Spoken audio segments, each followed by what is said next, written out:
صاحب سب سے پہلے تو یہ بتائیے گا 5 کروڑ روپے جو ہے وہ سابق وزیر اعظم صاحب نے کہا کہ آپ نے لے لیے ہیں ایکشن کمیٹی نے، تو جب ہم آپ سے سوال پوچھنے ہیں کھڑے ہوئے ہیں تو آپ سائیں جی کو بھی ساتھ لے آئیں. تو سب سے پہلے تو یہ بتائیں کہ وہ 5 کروڑ روپے کا حکومت آپ پہ الزام لگاتی رہی ہے، پولیٹیشین آپ پہ الزام لگاتے رہے ایک جانب کے آپ راہ فنڈیڈ ہیں، بھارتی فنڈیڈ ہیں، اور اب جو ہے آپ پہ یہ 5 کروڑ کا الزام لگ گیا، ڈائلاگ بھی آپ سے ہوتے ہیں، تو یہ ذرا جواب دیجیے گا.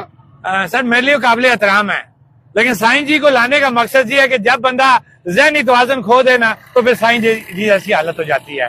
تو میرے لیے وہ قابل احترام ہے.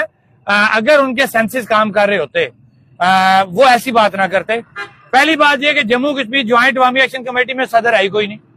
اب کیونکہ انہوں نے مجھے مخاطب کیا، آپ کا نام لیا سنے نا، میں اسی لیے، حالانکہ میں نے جواب نہیں دینا تھا، جواب کوئی بھی دے دیتا، لیکن جب انہوں نے نام میرا لیا تو اب میرا فرض بنتا تھا کہ میں اس کا جواب دوں. میں پھر یہ کہوں گا کہ میرے لیے وہ قابل احترام ہے، ریاست کے بڑے انسان ہیں، لیکن ہر چیز کی ایک لمٹ ہوتی ہے. پانی جب سر سے گزر جائے نا سر تو پھر ہاتھ پاؤں مارنے پڑتے ہیں. میں اب چونکہ ظاہری بات ہے میری ذات کو ٹارگٹ کیا گیا، میں نے ہمیشہ عزت احترام ادب کا جو ہے وہ کبھی بھی اس سے باہر نہیں گیا. آج بھی کوشش کروں گا میں اس سے باہر نہ جاؤں، لیکن افسوس یہ ہے کہ اللہ نے جتنی ان کو عزت دی تھی وہ ضائع کر بیٹھے.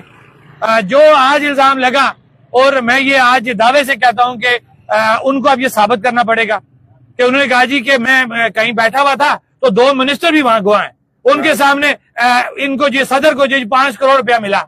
تو میرے خیال سے صدر کو اگر 5 کروڑ ملا ہوتا تو صدر کی تھوڑی بہت حالت جو ہے نا پہلے وہ زندگی کی تبدیل ہوتی. ابھی میں نے دیکھا آپ نے دروازہ باہر سے، ہاں وہ دروازہ میں نے باہر سے کھولا، گاڑی کی ہتھی ٹوٹی ہوئی ہے، تو 5 کروڑ والا جو صدر ہے نا وہ گاڑی اچھی لے لیتا. لیکن اب سوال بھی یہ آئے گا نا کہ آپ پہ جب اعتراض لگ گیا، جی میں اسی طرف آ رہا ہوں. اب ان کو یہ ثابت کرنا پڑے گا. اس سے پہلے میں نے اگنور کی ساری چیزیں. سائفر انہوں نے لہرایا، ہم نے اگنور کیا. چناری بازار میں گئے، ایکشن کمیٹی کو انہوں نے کہا جی راہ فنڈیڈ ہے، ہمارے والے سے کہا جی غلط لوگ ہیں، وہ پتہ نہیں ملک کو کس طرف لے کے جانا چاہتے ہیں. ہٹیاں بازار میں آئے، انہوں نے الزام لگایا. چکار میں گئے، انہوں نے الزام لگایا. آل پارٹیز بلائی، انہوں نے الزام لگایا.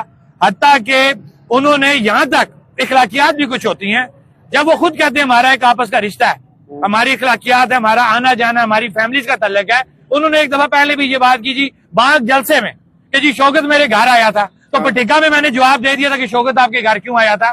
اور وجہ آج پھر بتاؤں گا کہ آپ کے ایسی لوز سٹیٹمنٹ جو ہوتی تھی، جو آپ ایکشن کمیٹی کے خلاف جب باتیں کرتے تھے، تو جب ہم پونچھ ڈویژن یا میرپور ڈویژن میں جاتے تھے لوگ گالیاں دیتے تھے آپ کو.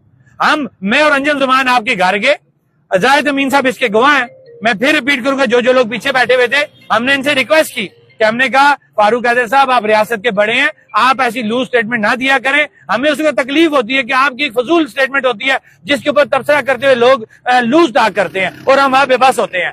تو میں نے اس کو تم سے پوچھا تو ایک آئی ڈی تھی کوئی وہاں پہ اس وقت کسی لڑکی کے نام کی آئی ڈی تھی. تو میں نے کہا کیا یہ آئی ڈی اوریجنل ہے یا فیک ہے؟ کہتے ہیں مجھے نہیں پتا. تو میں نے کہا مجھے ایک بات بتائیں، جب آپ کو یہ بھی نہیں پتا آئی ڈی اوریجنل ہے فیک ہے اور آپ جو ہے اس کے اگینسٹ باتیں شروع کر دیتے ہیں اور جس کا خمیازہ ہمیں بھگتنا پڑتا ہے. 2 ڈویژنوں میں ہم جاتے ہیں، وہ 2 ڈویژن مظفر آباد ڈویژن کا آپ کا نام لے کے گالی ہمیں دیتے ہیں کہ یہ آپ کا سیاستدان ہے، یہ جھوٹے الزام لگاتا ہے. تو مہربانی کریں، آپ ریاست کے بڑے ہیں، ہمارے بڑے ہیں، ہمیں دکھ ہوتا ہے آپ ایسی لوز سٹیٹمنٹ نہ دیا کریں.